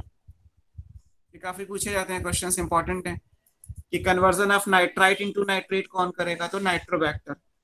Conversion of ammonium ion into nitrate कौन करेगा? तो नाइट्रोसोमोनास और नाइट्रोकॉकस। तो ये बैक्टीरिया हैं, इनको आप नाइट्रीफाइंग बैक्टीरिया बोलोगे। The whole process is called nitrification. Plant इस फॉर्म में भी अब्सॉर्ब कर सकते हैं, तीनों को कर सकते हैं, बट प्लांट के लिए जो प्रिफर्ड है वो क्या है? नाइट्रेट, क्योंकि इन तीनों में जो सबसे कम टॉक्सिक होगा वो नाइट्रेट होगा। अब यही नाइट्रेट प्लांट के अंदर जाएगा, प्लांट्स की मेटाबॉलिज्म में चला गया, फूड चेन के थ्रू ये एनिमल्स में जा सकता है, इकोसिस्टम के हिसाब से प्रोड्यूसर से कंज्यूमर में चला गया।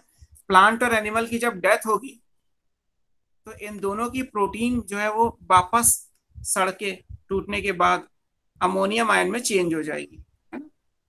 ये क्या कहलाएगा? ये डेथ एंड डिके।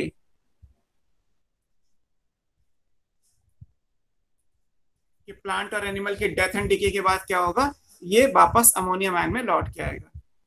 अगर इसमें हम प्रोटीन का डिग्रेडेशन कंसिडर करें, ये डेथ एंड डिके में, क्योंकि सबसे ज्यादा नाइट्रोजन कहाँ होती है?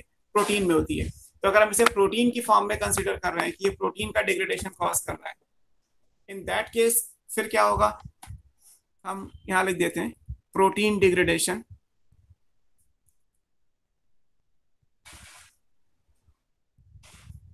इसको पुट्रिफैक्शन कहते हैं।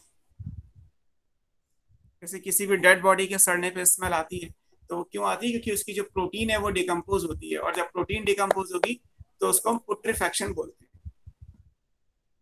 तो आपको ये पुट्रिफैक्शन याद रखना है। ये यहाँ आएगा डेथ एंड डिके। वैसे तो नाइट्रोजन न्यूक्लिक एसिड में भी है, but bulk of the nitrogen जो प्लांट और एनिमल की डेड बॉडी में होगी वो ऑब्वियसली प्रोटीन की फॉर्म में होगी, और जब प्रोटीन टूटेगी तो उसको पुट्रिफैक्शन कहते हैं। तो यहाँ से ये वापस लौट के आ गई, क्योंकि यहाँ से अमोनियम बन गया। तो इस प्रोसेस को आप क्या बोलोगे? This process is called ammonification. ये भी कौन करेगा? By the help of bacteria and fungi. Fungi में रे फंगी भी हो सकती है। तो बैक्टीरिया, फंगी और रे फंगी मिलके अमोनिफिकेशन कंप्लीट कर देंगी। ड्यूरिंग दैट टाइम अगर इसमें डेथ एंड डिके प्रोटीन वाले पोर्शन की हुई तो उसको पुट्रिफैक्शन स्पेसिफिकली बोल सकते हैं। अब ये तो बायोलॉजिकल नाइट्रोजन फिक्सेशन का एंगल हो गया कि एक साइड से हमने बना लिया कि अगर माइक्रोब ये काम कर रहे हैं तो नाइट्रोजन साइकिल इस तरीके से वर्क करेगी। हालांकि एटमॉस्फेरिक नाइट्रोजन को आप डायरेक्टली अमोनियम आयन में या नाइट्रेट आयन में भी कन्वर्ट करते ही हैं। जैसे फर्टिलाइजर होते हैं, सबसे कॉमन टाइप का फर्टिलाइजर है अमोनियम नाइट्रेट, जो नाइट्रोजन का सोर्स है। अमोनिया में भी नाइट्रोजन है, नाइट्रेट में भी है। ये कैसे होगा? ये फिर कहलाएगा केमिकल नाइट्रोजन फिक्सेशन। जैसे बायोलॉजिकल नाइट्रोजन फिक्सेशन है, वैसे ये क्या कहलाएगा? Chemical nitrogen fixation in the form of fertiliser. आप फर्टिलाइजर की फॉर्म में भी डायरेक्टली प्लांट को नाइट्रोजन दे सकते हैं। कुछ अमाउंट ऐसा भी एटमॉस्फेरिक नाइट्रोजन का है जो डायरेक्टली नाइट्रेट में चेंज होगा बाय लाइटनिंग, फिर ये कहलाएगा फिजिकल नाइट्रोजन फिक्सेशन।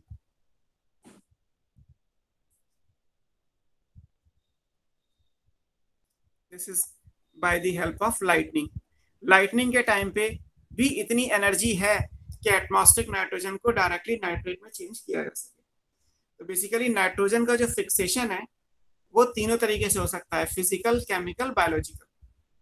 जब बायोलॉजिकल होगा तो वो पहले अमोनियम आयन में बनेगा, बाद में नाइट्रिफिकेशन एक 2 स्टेप प्रोसेस है, उससे फाइनली नाइट्रेट मिलेगा। अब ये केवल वन वे हुआ। वन वे का मतलब है कि नाइट्रोजन गैस से फिक्सेशन होके यहाँ आ गया। ये नाइट्रोजन गैस वापस कैसे बनेगी? तो कुछ ऐसे भी बैक्टीरिया हैं जो नाइट्रेट को वापस नाइट्रोजन गैस में चेंज कर देते हैं। ये प्रोसेस क्या कहलाएगा? ये कहलाएगा डीनाइट्रिफिकेशन। डीनाइट्रिफिकेशन क्या है? Conversion of nitrate back into the nitrogen gas in atmosphere. तो आयन से वापस गैस बन जाएगा and those bacteria are called denitrifying bacteria. इनके एग्जांपल में नाम दे रखे हैं, जैसे थायोबैसिलस है, थायोबैसिलस डीनाइट्रिफिकेंस। ऐसे स्यूडोमोनास बैक्टीरिया है, स्यूडोमोनास डीनाइट्रिफिकेंस। तो अलग अलग स्पीशीज हैं, अलग अलग हैं डीनाइट्रिफाइंग बैक्टीरिया। तो थायोबैसिलस और स्यूडोमोनास इसको रिवर्ट कर दिए। तो ये एक नाइट्रोजन साइकिल मैंने बना दी है ना। नाइट्रोजन साइकिल यहाँ भी दी हुई है, और वैसे अगर सिलेबस के हिसाब से कंसीडर किया जाए तो जहाँ पे बायोजियोकेमिकल साइकिल लिखा हुआ है ऑर्गेनिज्म में, उसमें इकोसिस्टम में, तो वहां भी आपको नाइट्रोजन साइकिल पढ़ाई जाती है, क्योंकि नाइट्रोजन साइकिल जो है वो गैसियस साइकिल का एग्जाम्पल है। कार्बन और नाइट्रोजन साइकिल गैसियस साइकिल होती है, सल्फर और फास्फोरस सेडिमेंट्री साइकिल के एग्जाम्पल में। तो ये आपको याद रखना है कि डेथ एंड डीके से पुट्रिफैक्शन एक अलग से, और एक डीनाइट्रिफिकेशन का केस। और ये सारे ऑर्गेनिज्म जहां जहां मैंने बैक्टीरिया, फंगी, रे फंगी, बैक्टीरिया के नाम लिखे हुए हैं, वो सब एनसीईआरटी में दिए हुए हैं, और वो सब आपको याद भी करना है। फिगर जरूर एनसीईआरटी के जैसा नहीं है, वो डिफर कर सकता है, लेकिन चीज वही है जो एनसीईआरटी में दी हुई है। तो ये पहली चीज हो गई कि प्लांट की लिमिटेशन थी कि प्लांट्स नाइट्रोजन को गैस फॉर्म में एब्जॉर्ब नहीं कर सकते, so they have to convert into ionic state, and those ions are ammonium nitrite nitrate. Clear? And उस चीज के लिए फिर नाइट्रोजन साइकिल है ना। प्लांट की प्रॉब्लम थी इसलिए, बाकी एटमॉस्फेयर में नाइट्रोजन सबसे ज्यादा है, 72% के अप्रॉक्स है। तो नाइट्रोजन की प्रॉब्लम नहीं है, नाइट्रोजन की प्रॉब्लम नहीं है, प्लांट की प्रॉब्लम है कि वो नाइट्रोजन को गैस में ना लेके आयनिक फॉर्म में लेंगे, इसलिए आयनिक फॉर्म में कन्वर्ट करना पड़ा। तो ये आपको याद रखना है। ये पहला पार्ट हो गया। अब हम बात करते हैं बायोलॉजिकल नाइट्रोजन फिक्सेशन की, क्योंकि यहाँ पे जो सिर्फ छोटा सा नेम लिखा हुआ है कि ये नाइट्रोजन फिक्सेशन माइक्रोब करेंगे, तो कौन से माइक्रोब करेंगे और कैसे करेंगे, ये इंपॉर्टेंट है। तो our second topic is, next page पे biological nitrogen fixation.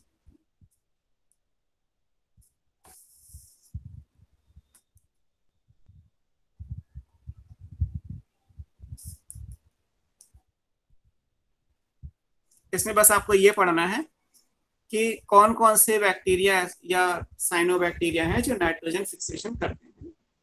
Biological nitrogen fixation का मतलब ये हुआ कि माइक्रोब है ना। अब इसको डिफाइन करेंगे तो साइकिल से ही ले सकते हैं। एटमॉस्फेयर में जो नाइट्रोजन गैस है that convert into ammonium ion in soil,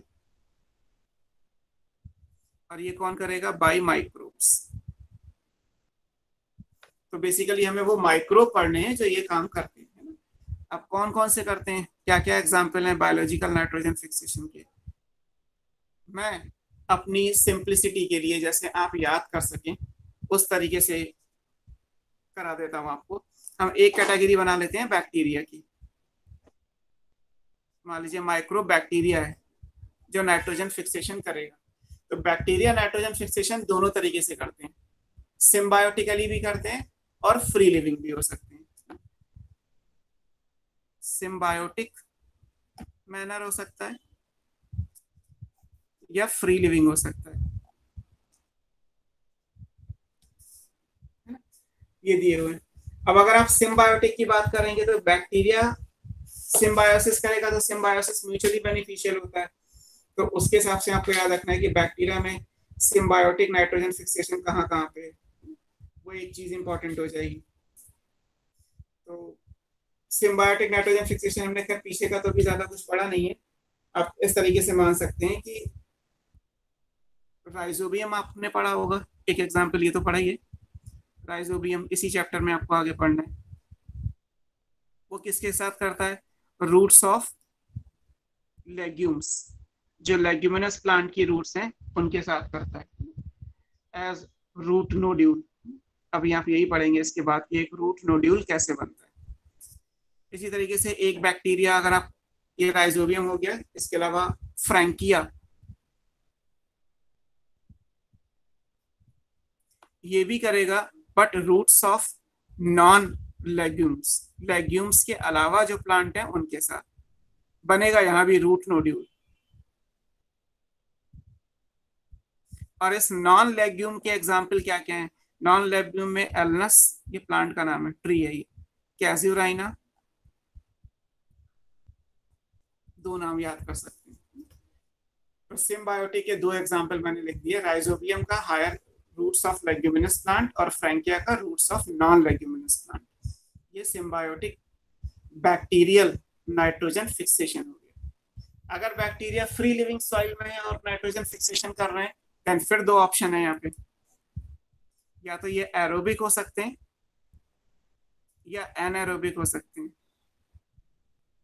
ये क्वेश्चंस बहुत कॉमन से हैं, नीट में कई बार इस तरीके से क्वेश्चंस आए हुए हैं कि इनमें से free living aerobic nitrogen fixer कौन सा है, इनमें से free living anaerobic nitrogen fixation कौन सा है, इनमें से सिम्बायोटिक नाइट्रोजन फिक्सेशन करने वाला बैक्टीरिया कौन सा है, और इनमें से कौन सा फिलामेंटस बैक्टीरिया है जो ये काम करता है।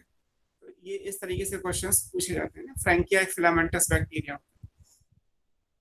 अब एरोबिक और एनारोबिक की अगर हम बात करेंगे फ्री लिविंग में, तो आप वो भी एग्जांपल एनसीईआरटी से ले सकते हैं। एरोबिक के एग्जांपल में हम लेंगे तो एजोटोबैक्टर,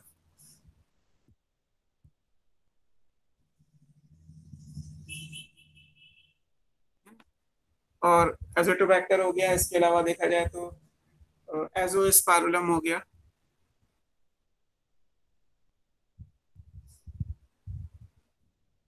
बुक में बेसिरिंकिया दिया हुआ है।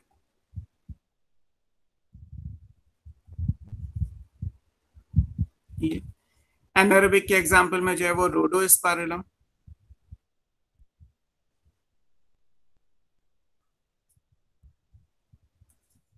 ये आपको याद रखना है, या क्लॉस्ट्रीडियम है,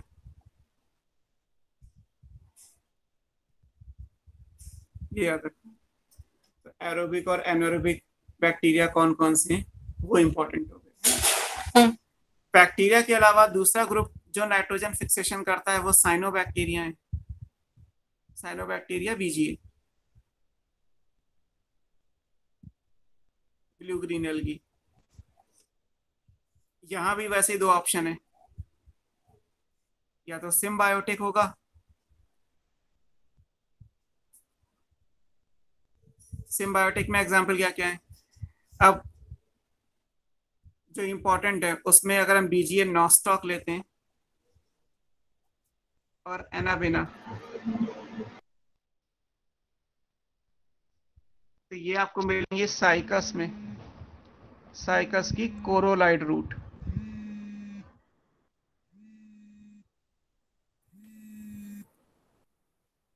है ना। और इसी तरीके से अगर हम एनाबेना लेते हैं तो आपको ये मिलेगा लीव्स ऑफ एजोला। मैंने प्लांट किंगडम अभी आपको नहीं पढ़ाया, अगर पढ़ा था तो मैं ये चीजें पहले ही पढ़ा देता हूँ। तो एजोला की लीव्स में चली गई है। आपकी स्क्रीन नहीं आ रही सर, आपकी स्क्रीन नहीं आ रही है। मेरी स्क्रीन नहीं आ रही, स्क्रीन तो यस सर, सर अब आ गई है। ओके। तो एनाबेला एजोली ये लीव्स ऑफ एजोला में है, और नॉस्टॉक एनाबेना साइकस की कोरोलाइड रूट में। तो ये दोनों है। इसी तरीके से अगर आप और भी लिखना चाहें तो नॉस्टॉक और Anabaena, they are in sporophyte of एंथोसेरोस।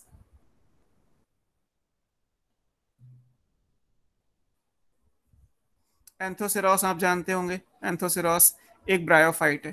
तो ये ब्रायोफाइट है, ये टेरिडोफाइट है, ये जिम्नोस्पर्म है। तो बीजीए आपने पढ़े ही है, साइनोबैक्टीरिया, ब्लू ग्रीन एल्गी। उसमें से 3 एग्जाम्पल ले लिए जो सिम्बायोटिकली नाइट्रोजन फिक्सेशन करते हैं with these organism. Cyanobacteria free living state में भी कर सकते हैं। फ्री लिविंग में जैसे नॉस्टॉक तो है ही, नॉस्टॉक एनाबेना फ्री लिविंग भी हो सकते हैं। नॉस्टॉक, एनाबेना, इसके अलावा फ्री लिविंग में देखा जाए तो ओलोसिरा एक बार एग्जाम में क्वेश्चन आया हुआ है, ये हो गया है ना। ऑसिलेटोरिया,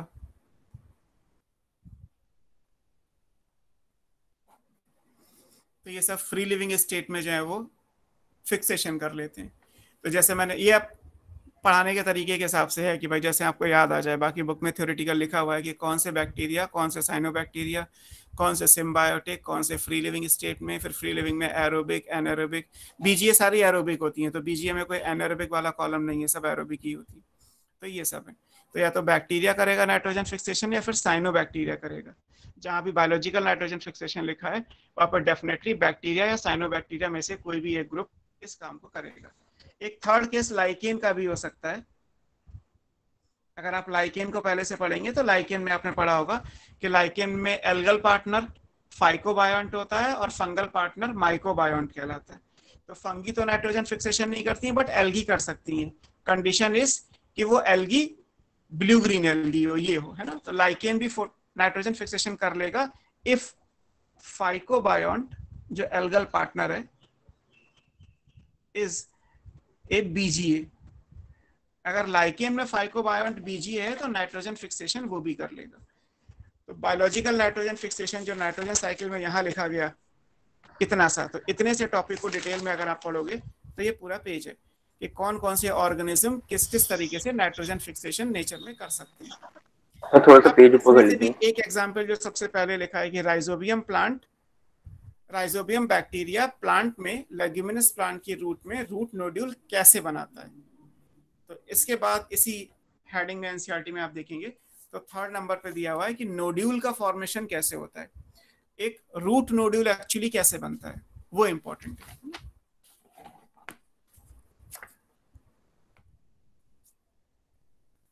थर्ड, इसको आप बोलोगे तो ये कहलाएगा नोडुलेशन इन लेग्यूम्स। हमें जो पढ़ना है वो यही, नोड्यूल फॉर्मेशन को नोडुलेशन कहते हैं। This is nodule formation. ये हालांकि एक थ्योरेटिकल पैराग्राफ है, बुक में आप पढ़ोगे एनसीईआरटी में तो फिर उसमें कुछ हेडिंग्स बने हुए हैं, एक फिगर दे रखा होगा। मैं आपको 4 पॉइंट है बेसिकली इसमें जो इम्पोर्टेंट है ना। जो एक पहला पॉइंट आएगा, एक तो ये कि जब राइजोबिया नाइट्रोजन फिक्सेशन नहीं कर, अब जैसे क्या है कि मान लीजिए आपने कोई पॉट है, उस पॉट के अंदर कुछ लगाया, उसके रूट को निकाल के देखा तो रूट नोडुल नहीं दिखाई दे रहे, और उसी पॉट या उसी मिट्टी में आपने मान लीजिए एक चने का बीज डाल दिया और आपने 1 हफ्ते बाद निकाला तो चने के प्लांट के अंदर रूट में रूट नोडुल दिखाई दिए। इसका मतलब ये हुआ कि पॉट में या सॉइल में राइजोबिया तो हमेशा से था, एक लेग्यूमिनस प्लांट मिला तो रूट नोडुल बना दिया, नहीं मिला तो नहीं बनाया। तो एक क्वेश्चन पूछा जाता है कि जब राइजोबियम बैक्टीरिया है, जब वो नाइट्रोजन फिक्सेशन नहीं कर रहा, जब ये फ्री लिविंग है, इन सॉइल है, तब क्या होगा, तब ये नॉन नाइट्रोजन फिक्सर है और एरोबिक है। मतलब जब तक राइजोबियम नाइट्रोजन फिक्सेशन नहीं कर रहा तब तक वो सॉइल में रहेगा और एरोबिक बैक्टीरिया है। राइजोबियम नाइट्रोजन फिक्सेशन केवल तभी करेगा जब वो लेग्यूमिनस प्लांट के अंदर चला जाएगा। जब तक अंदर नहीं गया तब तक कोई फिक्सेशन नहीं है। और इसलिए बता रहा हूं आपको क्योंकि जब अंदर जाएगा तब ये एनारोबिक मीडियम में काम करेगा, बट जब तक अंदर नहीं गया तब तक ये एरोबिक बैक्टीरिया है। तो ये पूछा गया है आईपीएमटी में कि राइजोबियम बैक्टीरिया कैसा है, तो वो एरोबिक बैक्टीरिया है, उसे जबरदस्ती एनारोबिक मत कर दीजिएगा। एनारोबिक तब होगा जब वो एक काम करेगा, and that function is nitrogen fixation, और वो तब होगा जब वो रूट नोड्यूल बना के उसके अंदर रहेगा। अभी बैक्टीरिया फ्री लिविंग है, तो इसलिए ये एरोबिक बैक्टीरिया कहलाता है। फिर ये तो एक इंट्रोडक्शन की बात हो गई। फिर आप जब फिगर देखोगे नोडुलेशन के, तो उसमें आपको एक रूट का हेयर बना के दिखाया गया है ना। जैसे मैं रफली ड्रॉ कर दे रहा हूँ, जैसे ये लेग्यूमिनस प्लांट है, ये इसमें ये इसका रूट हेयर है। तो यहाँ पे राइजोबियम बैक्टीरिया है बहुत सारे, ये राइजोबिया की कॉलोनी है।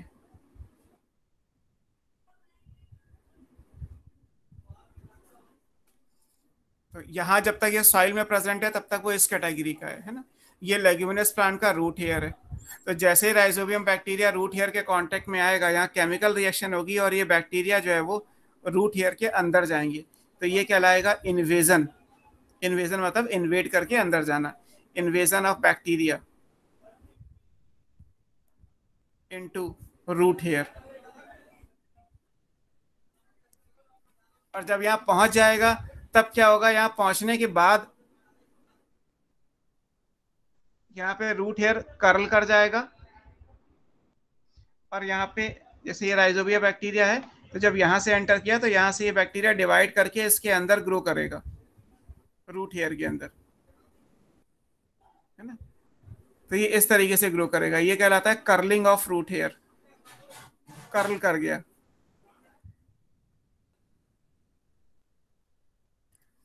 तो ये थर्ड स्टेप में दिया हुआ है कि जब ये बैक्टीरिया है, बैक्टीरिया मतलब राइजोबियम, इसको बोला जाता है इन्फेक्शन थ्रेड।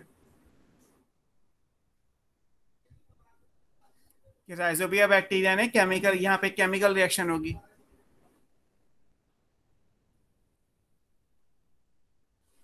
जब केमिकल रिएक्शन होगी तो यहाँ से सेल वॉल टूटेगी थोड़ी सी, और यहाँ से बैक्टीरिया अंदर जाएगा। अंदर जाने के बाद वो बाइनरी फिशन से डिवाइड करेगा, तो एक इन्फेक्शन थ्रेड के जैसा स्ट्रक्चर बन जाएगा, और रूट हेयर जो है वो कर्ल कर जाएगा। कर्लिंग ऑफ रूट हेयर का मतलब ये है कि यहाँ से बैक्टीरिया अंदर जा चुका है, अब कोई और बैक्टीरिया यहाँ से एंटर नहीं करेंगे। अगर रूट हेयर कर्ल कर गया तो बाकी बैक्टीरिया को पता चल जाएगा कि जी अब अंदर नहीं जाना, अब तो जो भी कुछ होना था वो हो गया। फिर आप चौथे स्टेप में जब जाएंगे तो फिर ये रूट हेयर से बैक्टीरिया निकल के अंदर जाएगा, है ना। जो बैक्टीरिया है वो डिवाइड करेगा इन रूट कॉर्टेक्स। यहाँ पे क्या होगा, रूट का कॉर्टेक्स आएगा। एनाटॉमी में जो डाइकॉट रूट का डायग्राम बनाओगे तो क्या आएगा, लूजली अरेंज पैरेन्काइमा कॉर्टेक्स। तो ये बैक्टीरिया अंदर जाके यहाँ पे डिवाइड करके रूट कॉर्टेक्स के अंदर अपना सेल्स का नंबर बढ़ाएगा। जब सेल्स का नंबर बढ़ाएगा तो अंदर जगह नहीं है, तो फिर ये बल्ज करके बाहर आ जाएगा और रूट नोडुल बन जाएगा।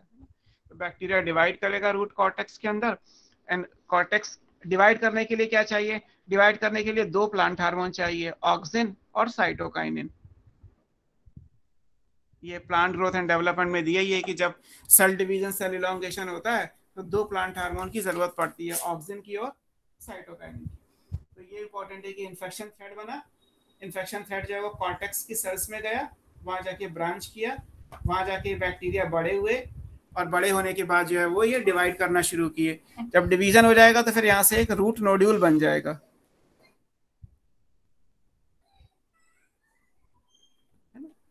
इसका एक डायरेक्ट कनेक्शन होगा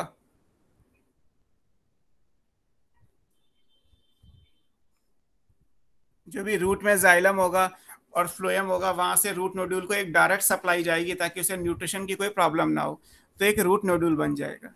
और फिर लास्ट स्टेप में जब ये मैच्योर रूट नोड्यूल बन जाएगा तब बैक्टीरिया डिवाइड करना बंद कर देगा, है ना। Bacteria stop dividing. जब बैक्टीरिया डिवाइड करना बंद कर देंगे देन दे आर कॉल्ड बैक्टीरॉइड। तब उन्हें क्या बोलते हैं, बैक्टीरिया ना बोल के बैक्टीरॉइड बोलते हैं, है ना। विद एक कॉमन इनकी मेम्ब्रेन कॉमन होती है, उसे पेरी बैक्टीरियोइडल मेम्ब्रेन कहते हैं। एक कॉमन मेम्ब्रेन के अंदर सारे वो बैक्टीरिया जो डिवाइड करना बंद कर चुके हैं, जो रूट नोड्यूल का पार्ट है, वो आ जाएंगे। तो बुक में एक रूट नोड्यूल इस तरीके से बना के दिखा दिया गया कि एक मैच्योर रूट नोड्यूल है, लाइक दिस। तो रूट नोड्यूल बनता कैसे, वो ये आ गया। अब ये बैक्टीरिया नहीं है। बैक्टीरिया इसलिए नहीं क्योंकि बैक्टीरिया तो आपने पढ़ा है कि बैक्टीरिया तो बाइनरी फिशन से 20 मिनट में डिवाइड करेगा ही करेगा, और यहाँ लिखा है कि बैक्टीरिया डिवाइड नहीं करेगा। बैक्टीरिया इमॉर्टल होते हैं। 12th की बुक में लिखा है कि सिंगल सेल के ऑर्गेनिज्म इमॉर्टल होते हैं क्योंकि वो हमेशा डिवाइड करते चले जाते हैं। लेकिन यहाँ आप पढ़ रहे हैं कि नहीं, बैक्टीरिया डिवाइड नहीं करेगा, बैक्टीरिया डिवाइड करना बंद कर देगा। तो इसका मतलब है कि अब ये नाइट्रोजन फिक्सेशन करने लगेंगे। नाइट्रोजन फिक्सेशन करने के लिए इन्हें जो भी चीज़ें चाहिए वो उस मैच्योर रूट नोड्यूल के अंदर होती हैं, है ना। वैसे तो आधे घंटे का चैप्टर बचा हुआ है, बट हम अगली बार में देखेंगे कि जो भी कुछ रिक्वायरमेंट यहाँ पे है वो सब कंप्लीट है। जैसे हम पढ़ेंगे आगे कि लैग हीमोग्लोबिन इसी नोड्यूल में होगा, नाइट्रोजनेज एंजाइम इसी नोड्यूल के अंदर होगा। तो बैक्टीरियोइड के अंदर वो सारी रिक्वायरमेंट है जो नाइट्रोजन फिक्सेशन के लिए चाहिए। एंड देन फिर वो रिएक्शन कंप्लीट होगी कि नाइट्रोजन गैस से अमोनिया बनेगा, और उसके हिसाब से फिर हम आगे जाएंगे, है ना। तो अभी आप नोड्यूल फॉर्मेशन तक पढ़ लीजिएगा, है ना। आपका टेस्ट होने वाला होगा वीकली, प्रोबेबली ऑन वेडनेसडे। तो उसमें जो आप कह सकते हैं सिलेबस या जो टॉपिक्स आएंगे वो इतना ही होगा। ट्रांसपोर्ट इम्प्लांट पूरा होगा और मिनरल न्यूट्रिशन मैंने जितना करा दिया इतना होगा, है ना। प्रैक्टिस करिएगा तो उससे फिर आपको क्लियर होगा कि किस तरीके से एग्जाम में क्वेश्चंस आते हैं और हमें फिर आगे कितना वर्क करना है। कोई डाउट किसी को? No sir.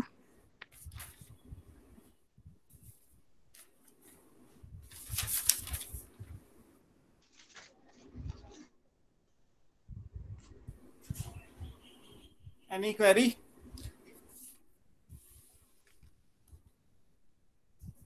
नहीं। सर इसके हैंडआउट्स कब तक मिलेंगे? So in next class Hello, sir. mineral nutrition. Till then पढ़िए, प्रैक्टिस करिए, क्वेश्चन प्रैक्टिस करिए, तो फिर उससे क्लियर होगा सारी चीजें। ओके।